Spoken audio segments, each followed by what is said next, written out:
Keeping quiet. Keeping quiet. Let's read this poem. This poem is written by Pablo Neruda. यहाँ पर हम लोग हमारी जो फर्स्ट लाइन है यहाँ पर वो क्या है, ठीक है. Now we will count to 12. कहते हैं हम 12 तक गिनेंगे and we will all keep still. And हम सब लोग क्या हो जाएंगे, एकदम चुप हो जाएंगे, हिलेंगे नहीं, जुलेंगे नहीं. For once on the face of the earth, let's not speak any language. Let's stop for a second and not move our arms too much. So basically, in this very stanza, the poet Pablo Neruda is asking everyone to stop doing anything and count to 12.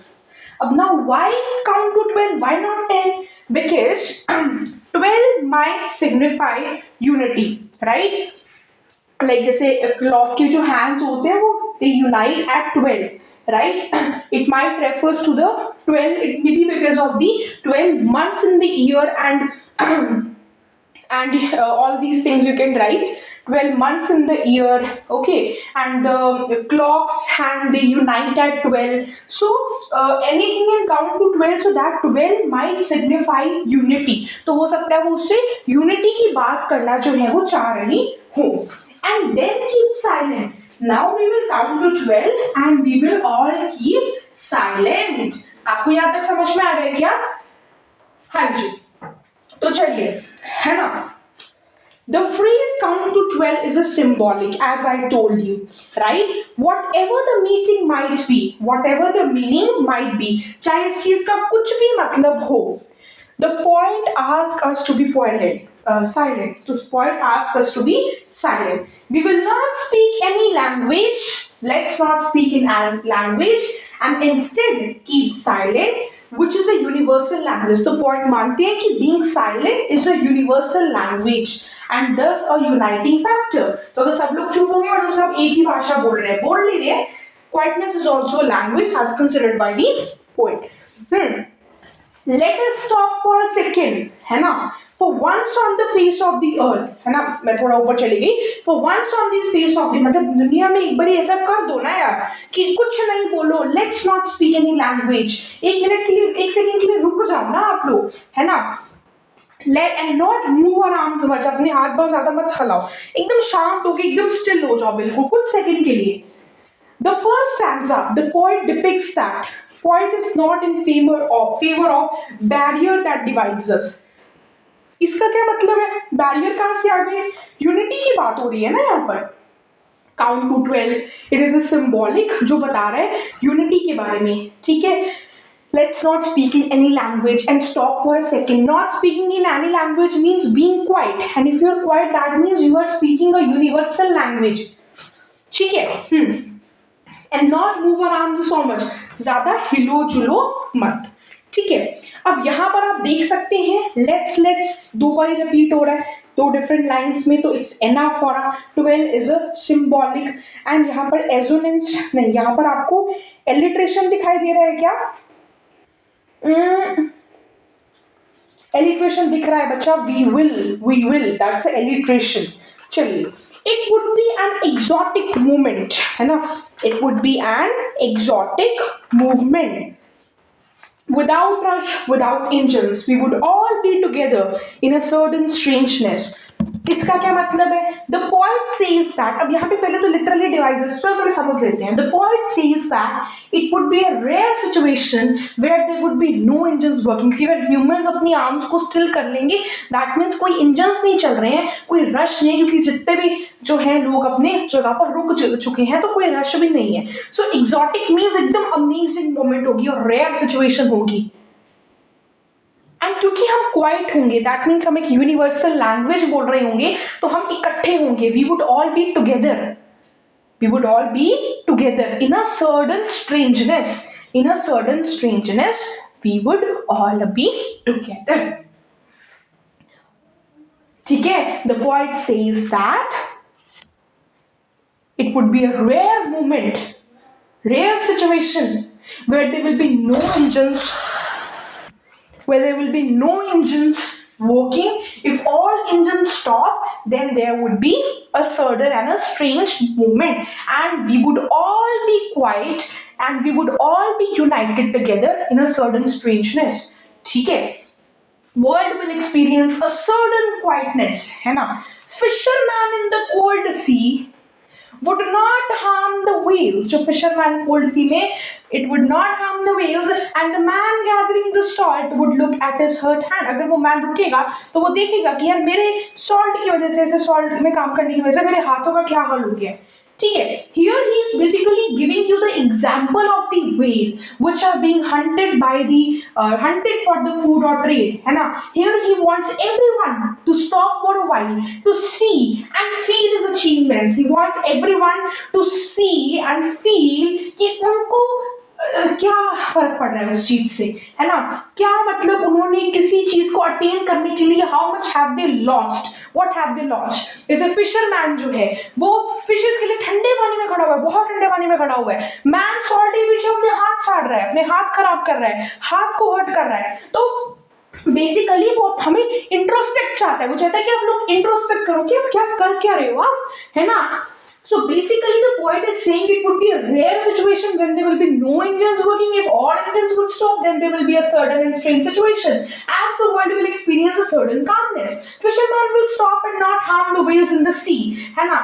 And he also gives the example of the whale which are being hunted for the food, and that person in the cold sea, they would also stop and feel his achievement.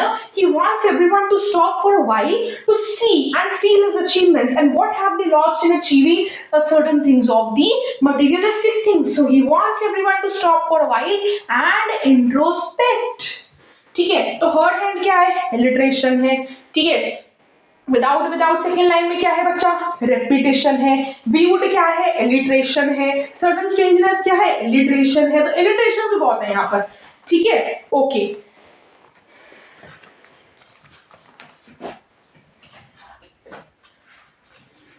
Those who prepare green wars with the gas, wars with the fire. Wars with the gas मतलब वो atom bomb वाले war, है ना. Fire में भी वही. Wars with the gas basically आप ऐसा समझ लो कि इसे प्लांट को काटना है, it's war with the gas. Wars with the fire, bomb वाले वॉर, है ना. ग्रीन वॉर्स मतलब ग्रीन वॉर्स मतलब ट्रीज को काटना. वॉर्स विद द गैस मतलब एयर पोल्यूट करना. वॉर्स विद द फायर मतलब वो एटम बॉम्ब वाले वॉर. तो जो ये सब वॉर्स को प्रिपेयर करते हैं, green Wars, wars with the gas, wars with the fire. Green wars with the gas, wars with the fire. Victories with no survivor. And वो ऐसी जीते जीतते हैं, देखो वॉर होता है ना, कैसा भी वॉर हो, specially the Wars with the fire. तो उसमें क्या होते हैं, एक कंट्री जीत गई बट लोग तो दोनों कंट्री के मर गए ना. Many families lost their loved ones. The victories with no survivors would put on clean clothes.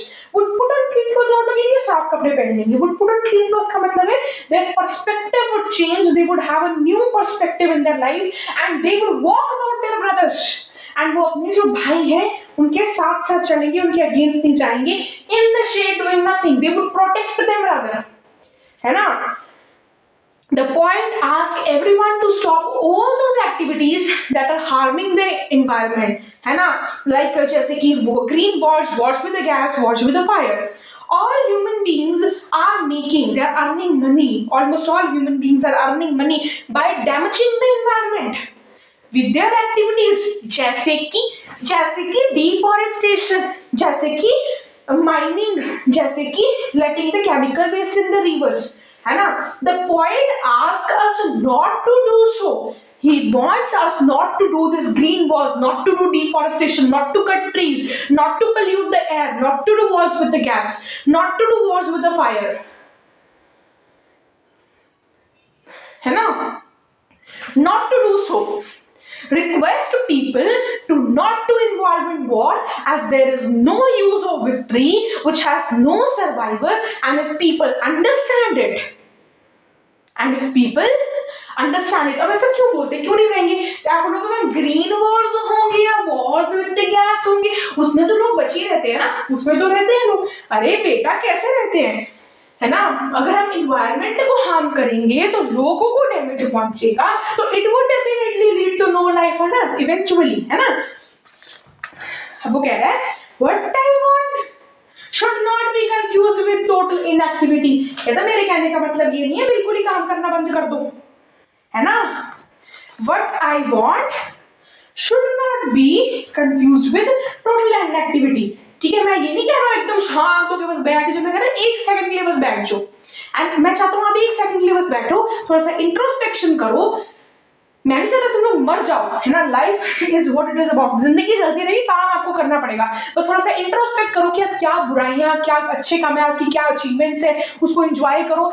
ऐसे लगे ही मत रहो, है ना. I want no truck with that. मैं नहीं चाहता ऐसे, मैंने कहा है कि भाई कुछ काम मत करो तुम मर जाओ सब लोग. I want no truck with that. So समझ में आपको ये. अब अगला लाइन क्या है. If we were not so single minded about keeping our lives moving and for once could do nothing, perhaps a huge silence might interrupt this sadness of never understanding ourselves and of threatening ourselves with death. तो वो चाहते हैं कि आप कुछ देर के लिए रुकें एंड अपने डीड्स के कॉन्सिक्वेंसेस देखें. ठीक है. He does not want people to be killed for money and expansion of territory. People they are continuously working to achieve their task without even thinking about their results. तो he wants people to think and then do something, to introspect and then do something. They are always in the fear of death and to achieve, and they want to achieve everything before death only, है ना. So he wants them to stop for a while, right, and enjoy what has been achieved, है ना. This will keep the sadness of never understanding ourselves away. आपको यहाँ तक समझ में आ रहा है क्या? What I want should not be confused with total inactivity. मतलब मैं ये नहीं कह रहा हूँ काम करना छोड़ दो, है ना. Not move our arms much, वो तो सिर्फ मैंने एक सेकंड के लिए बोला है ताकि आप उस पर इंट्रोस्पेक्ट कर सकें कि the life is what it is about. Life will go on as it goes, है ना. You can not, life can not be still, है ना. मैंने चाहता तुम लोग मर जाओ, है ना, सुसाइड कर लो एंड डेथ की ट्रक आ जाए, है ना. नेचुरल डेथ ऐसे हो जाएगी एकदम से, है ना. If we were not so single minded, not so single minded. अच्छा यहाँ पे देख लो जरा, इसे लिटरली डिवाइसेस है. Victory with no survivors. ओ ओ और बहुत बारी रिपीट हो रहा है, हर वर्ड में ओ आ रहा है. तो क्या है ये? एजोनेंस. No survivors would put on clean clothes and walk about their brothers. फिर से ओ आ रहा है. तो ये क्या है? Assonance, repetition of the consonants, right. If we were not so single-minded, if we were not so mean about keeping our lives moving and for once could do nothing, perhaps a huge silence. कहता अगर हम कुछ एक second के लिए silent होंगे, हम introspect करेंगे, हम अपने काम करने के तरीकों को बदलेंगे, तो क्या हो जाएगा कि हमारी जो ये सैडनेस है अपने आप को ना समझने की, वो खत्म हो सकती है. End of threatening ourselves with death. कहता हम अपनी हरकतों की वजह से जो है बेसिकली क्या बोल रहा है वो. Perhaps a huge silence might interrupt the sadness of never understanding ourselves and of threatening ourselves with death. मतलब कि threatening ourselves with death होता है क्या कि people are so afraid to die that they think that they should achieve everything before death only. So they are doing, not even introspecting about what they are doing. If they would introspect it, if they would plan it, they will understand it कि इतनी ज्यादा भागा दौड़ी की जरूरत नहीं है. अपने आप को डराना बंद कर देंगे. They will stop threatening themselves with death if they remain silent only for few moments. ठीक है. We should stop and we should see the consequences of the deed, है ना. But he does not want कि people should get killed. Basically, people are trying to achieve their task. They are so afraid of death that they want to achieve everything before the death, है ना. And they never introspect about their deeds, never enjoy what has been achieved. Just run about more things, about more materialistic things, and keep threatening ourselves with death. अपने आप को वो डराते रहते हैं कि हम मर जाएंगे तो कैसे होगा, मर जाएंगे कैसे होगा. तो they want to achieve everything before death, है ना. एंड वो कहते हैं कि ह्यूज साइलेंस, एकदम से अगर सब लोग चुप हो जाएंगे, सब लोग इंट्रोस्पेक्ट करेंगे. सो बेसिकली आज हम अपना काम कर रहे हैं बट हम खुद को समझ नहीं पा रहे हैं. We are not able to understand ourselves and this huge silence might interrupt the sadness of never understanding ourselves. तो यदि आपकी सैडनेस इंटरप्ट हो जाए, आप अपनी लाइफ के बारे में थोड़ा समझें एंड अपने आप को डेथ के लिए थ्रेटन करना बंद कर दें. ठीक है. एंड थोड़ा सा इंट्रोस्पेक्ट करें एंड एंजॉय करें what has been achieved and ज्यादा ना भागे. यहाँ पे एलिट्रेशन है. We were so single minded. Single minded means mean होना. कहते हैं even the earth can teach us. तो he basically want people to take a break to introspect, not to go for a trip, for introspection. The earth can teach us as when everything seems dead and later proves to be alive. जैसे पतझड़ का मौसम आता है, autumn का season आता है, अर्थ पे कुछ नहीं होता, बंजर है सब कुछ, ना किसी पेड़ पे फल है ना कुछ है। जैसे स्प्रिंग आता है एकदम खिल जाता है, तो कहता है वो जब वो बंद कुछ नहीं हो रहा होता ना, तब भी कुछ हो रहा होता है ना। मतलब अगर काम नहीं भी करो ना तब भी आप कुछ कर रहे होगे, मतलब आप इंट्रोस्पेक्शन कर रहे होगे, वेब सीरीज नहीं देख रहे होगे। ये तो मैंने अपनी तरफ से ऐड कर दिया, कोई बात नहीं। Now I will count up to 12 and you will keep quiet and I will go. तो पॉइंट यहाँ पे क्या कहना चाह रहे हैं कि हमें अर्थ से लेसन सूझना चाहिए, सीखना चाहिए कि विंटर्स के टाइम पर जब सब कुछ जम जाता है एंड लाइफलेस हो जाता है, जैसे ही सीजन चेंज होता है तो एक इतने बढ़िया तरीके से वो खिलती है ना। एंड मतलब हम मान भी नहीं सकते हैं उसको, है ना। So point just want us to stop, introspect our deeds and just want us to live peacefully, है ना। यदि अर्थ से ही सीख लो आप, कुछ टाइम की वो रुकती है ना, एंड देन इट्स जस्ट क्या होता है, everything freeze in the winter but when the season changes everything gets life, है ना। तो आई होप आपको ये सारी चीजें जो है समझ में आ गई है। एंड इसमें बस यही है कि huge silence can interrupt this basically of never interrupt this sadness of never understanding ourself, of threatening ourself with death. वो सब को इंटरप्ट कर सकते हैं अगर हम कुछ देर के लिए इंट्रोस्पेक्ट करेंगे।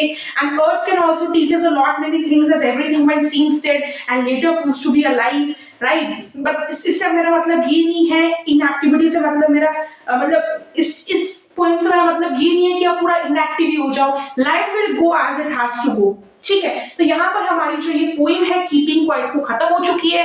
And in 10 to 15 minutes I am going to provide with you my mother at 66 aspect. Thank you so much kids.